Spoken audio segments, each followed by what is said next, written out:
So here's, this is 70 years, we just celebrated 70th anniversary. Actually here at the museum, June 30th was the opening of the video wall. And this is what 70 years looks like on one page. I remember when I first started on Corvette, I went to an event, it was mostly a classic Corvette event, and one of these gentlemen said, I don't really care about Corvettes after 1967.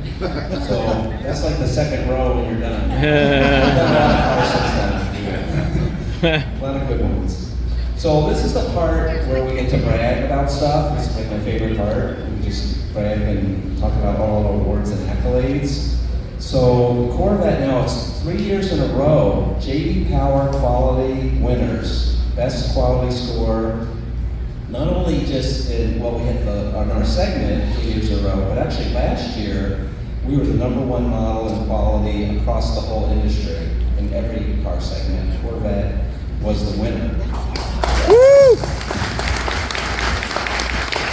So tell your friends, if anybody's buying something from Europe or Japan or Korea or somewhere else, they're better off buying American. They can have better quality of life and a lot more fun than a Corvette. Yeah. We also ranked highest in Consumer Reports that are recommended buy on Corvette, and also the highest score of would you buy it again. I don't get that it wasn't 100%, to be honest. I don't know some others are, but. And then also the Kelly Blue Book Resale Award. It's easy to win that when you guys are selling them for more than you paid for them. So. And then Car and Driver 10 Best Award. We've had that for quite a while, but every year this generation we've gotten that, and they praise the overall usability of the Corvette. And then the Lightning Lap, which Car and Driver does this, has been doing this for a lot of years now at Virginia International Raceway, and they tested the Z06, won our prize class easily, but actually is the 5th fastest car they've ever tested, ever. Actually beating the previous ZR1, which was the previous 5th place, and the cars above it are many times more expensive, and actually with the fastest naturally aspirated car also that they ever did. And then Motor Trend had the Performance Vehicle of the Year award, went to the Corvette Z06. And Road and Track Performance Car of the Year also went to the Corvette Z06. So everybody agrees. And then so let's look at, this is our as of end of June, this is not the total final, but it's close to it. But you think about it, this is going to be the highest production Corvette ever at Bowling Green, and only one of 30 that were over 50,000 in 70 years of Corvette. So how great is that? In the 8th generation Corvette, mid-engine, 70th anniversary year, we had such a great year as well. And it's fun to look at the colors, broke it up. The Stingray, Torch Red remains #1. Z06, a lot of people going for the black, a more sinister look. Also the 70th anniversary cars, interior, black and red, the most popular. And we're really starting to, the Z06 we had, a slow start, but we're really starting to build those a lot faster. Actually, we did 1,000 Z06s in a month. So it's one of the highest Z06 months. So I know everybody that has one order and hasn't gotten theirs yet. When are we going to get theirs? But we're really doing our best to try to fix that, obviously. And then some of the other options, I know you guys like to look at this, you look at the wheels, the new black wheels have been very popular, the 20-spoke, as long as the carbon flash. A lot of people like the Z51 package on the Stingray, obviously, that's a good choice. And anniversary is about 10% of all the Stingrays. Front lift, over half the cars are getting front lift. And a lot of people are getting brake color, well over half of people get some kind of brake color option, things like that. And then on the Z06, even a higher percentage on the anniversary, even with some of the, issue cabinet carbon fiber, you look at that, about a third of the cars have the carbon aero package. Z07, almost 30% of Z06s, and about 3/4 of people getting that front left, protect that front splitter, obviously. And the new carbon fiber level 2 package, FA6, where you get all that carbon fiber, doing great, 30% of the people got that one. And of course, the black wheel is most popular on the Z06 also. And so a lot of people are asking me about the anniversary edition. Looks like we're going to end up just over 5,600 70th anniversary editions built, which is great. About 2/3 got the white pearl versus the carbon flash. About 1/3 of the people got the stripes. And then on the Z51 version, a lot of Z51 packages, about 1/3 of the Z06s. And then convertible, also about 2/3 of the anniversaries were convertibles. So I'm sure you can read this really well, but I just want to let you guys know that we really keep track of all the interior and exterior combinations. Like somebody at Carlisle asked me the other day, they had, again, everybody, you're entitled to your own choices. We're not going to judge anyone. So he had a red mist, but he had the dipped adrenaline red interior.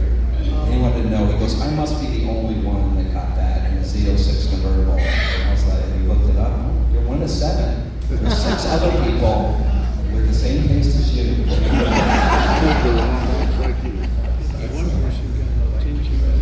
So we always show that the biggest, of course we race on the track, but the biggest race is in the showroom. And look, we have about 44% market share. Corvette remains clearly on top. One of the things though, we show this a lot, but one of the things a lot of people ask me about the age, we're really at the segment median right now with Corvette, right? The same average age as everybody else. And we're actually the #1 sports car for people under 35. So thanks to everybody that lets, the younger guys and girls and whoever look at your car, sit in your car, brag about how great it is, and hopefully we'll also get a lot of new faces here at the Corvette Museum as well going forward. And then let's talk about racing. I know this is a lot of events here at racing, but you probably all know this, but I gotta say it anyway. We raced at the 100th anniversary of the 24 Hours of Le Mans, and there were 21 entries, 8 Porsches, 7 Ferraris, 5 Aston Martins, and the thing they had in common, they finished behind the 1 Corvette.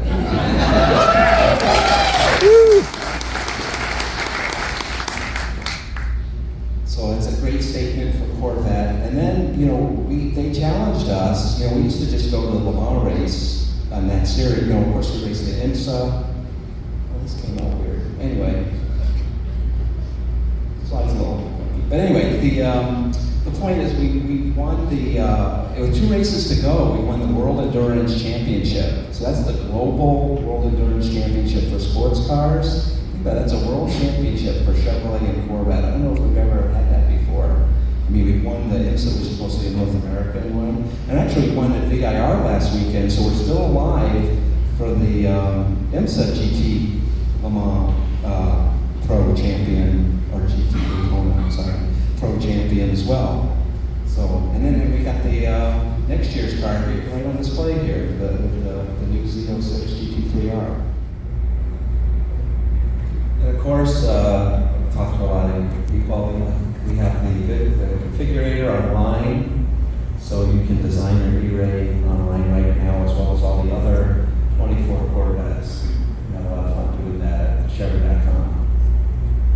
And some of the other new features we have, we showed this car. It's been in a lot of the pictures. We have a new electric blue stripe that's exclusive to the E-Ray. And then new colors. So these colors are on all the new 24 Corvettes. We have a new sea wolf gray, which is a tricoat color. We have riptide blue, and we have cacti green. And actually, we get good responses to all 3. Actually, when we had them here at the museum and at Carlisle. And then we have Artemis leather interior new color. Actually, Josh's great car outside has that interior, and it's a unique kind of really luxury sport, kind of a khaki gray green color, which really gives a new look, and it goes well with the cacti also. And here's another new feature that applies to all our new convertibles. Now the one thing, you know, we hear everybody, the one thing, everybody loves the new retractable hardtop convertible. The only thing they say, I miss that coupe, you know, you can see the engine a lot easier. So we came out with a engine appearance package so that you can easily, by lifting up the tonneau, you can show up when people say, I want to see the engine, which they always, or you just want to see it. You can see the engine on display, and you can, it also opens up the engine options, like the different color engine covers, or if you have the Z06, you can get the red intake also. And that'll be available for 24. And then you're going to ask me, what if I have a previous year car? Well, the part is bolt-on, so later this year, that'll be available as a part that you could retrofit any 2020 and newer Corvette convertible. So we think that a lot of people will be happy about that. And then, not to forget the Stingray, of course. Stingrays are bread and butter. We have some new wheels, 5-spoke, split-spoke wheels available for Stingray in both a bright machine and a satin graphite with a machine edge. And there are also the new accessory wheel, which is a more avant-garde design, I think, that's available, 15-spoke. And then all the new 24 Corvettes have a new suite of safety features. These are features a lot of people have asked for, pretty common today across Chevrolet and a lot of other manufacturers, but things like the automatic emergency braking, following distance, road collision alert, lane departure warning, and telebeam, high beam assist. So these features, you know, Corvette's a driver's car, so what we try to do, of course, you can, if you don't like to use them, you don't have to, but we tried to make it so people would want to, so we tried to make them as least intrusive as possible. So I gotta be honest, I thought I was a pretty good driver, so I drive around and things beeping, following too close, I had no idea. I always thought I was pretty good. We knew it was bad. And then another fun thing we've done, you know, we have all the Corvettes have the driver mode selector now in the middle, you know, tour, sport, track, weather, functions. We've come up with a kind of a new way to display as you change to different modes. There's videos that display in center screen that apply to whatever mode you're selecting. Just another fun visual way to see the different modes on your Corvette. And then new racing stripes. I talked about we have some new things. We made them a little bit wider, so they're more visible. And then we also come out with, in addition to the colors, if you just want a little bit of color, we have the carbon flash accent. So the majority is carbon flash, and there's a pinstripe, and on the outside, the different colors, if you just want more of a little accent versus a full color. Can you confirm or deny, is there any exploration into the Corvette SUV? Corvette SUV? I can't, no, there's no Corvette SUV. Does anybody want a Corvette SUV? No. Okay, so it's no Corvette SUV. You know, they have these programs out now, that these, I think they're artificial intelligence, where you can kind of cross cars together, so people are just having such a good time on the internet, creating, you know, putting sports cars and trucks together. Clickbait that gets people to check it out, and then you display an ad if you read, get revenue. Yeah. One of your early slides, you talked about the total sales of the year, I think it was on 34, and I think the date on this slide was June 23. Are we going to surpass the record of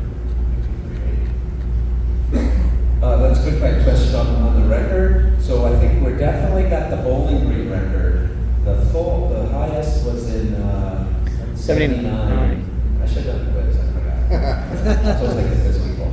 But that one might be, I think we might be just short of that one. But we'll be the highest in Bowling Green. So probably going to be the second highest, I think, is what we'll end up. But again, you know, that's it. And again, those numbers include cars that aren't built yet. Just to be clear, they're all the orders that we have scheduled to be built in the bank. pretty amazing year nonetheless. Any luck on carbon fiber supply? Is that looking up? So I mentioned before when I was talking about interior trim how popular carbon fiber is. The demand is through the roof. I've been working on Corvette for a long time, more than 22 years, and when I first came to Corvette, we were using carbon fiber the way it was intended for stiffness and lightweighting and strength. And we still use it that way, but it wasn't the decorative material it's become in the auto world. And so that demand has, like everything, taxed our suppliers. So carbon fiber as a raw material generally is available. That's not the problem. The problem has been largely with being able to mold and produce those components at volume. And there is a team, a lot of people inside the GM, not just on the Corvette, but we get high priority because we are very popular and high demand, to leverage the company and the resources to make sure that our suppliers that are making carbon fiber for us, for example, are making Z06 parts over anything else, so we can get as much and meet the demand as possible. And then in addition to that short-term scheduling to meet the demand, we are capacitizing suppliers with more tooling. They have challenges like everybody does. Carbon fiber is expensive because the material is expensive, but it's really more expensive because it takes a very keen technical skill to be able to lay it up in a mold. It's super labor intensive. If anyone's watched a carbon fiber part being manufactured, after you pay thousands of dollars for that part, you feel like you're getting a deal after watching how much labor was put into making the part. So workforce remains a challenge, and it's not just anyone that can make carbon fiber. They have to be trained, got up to speed, retained as an employee. And so I can promise, while it's frustrating for people that might be waiting for it, maybe you want carbon fiber and you can't get it now, we know and we are working really hard to get as much carbon fiber as we can. All right, we got time for one more. It was a really good one.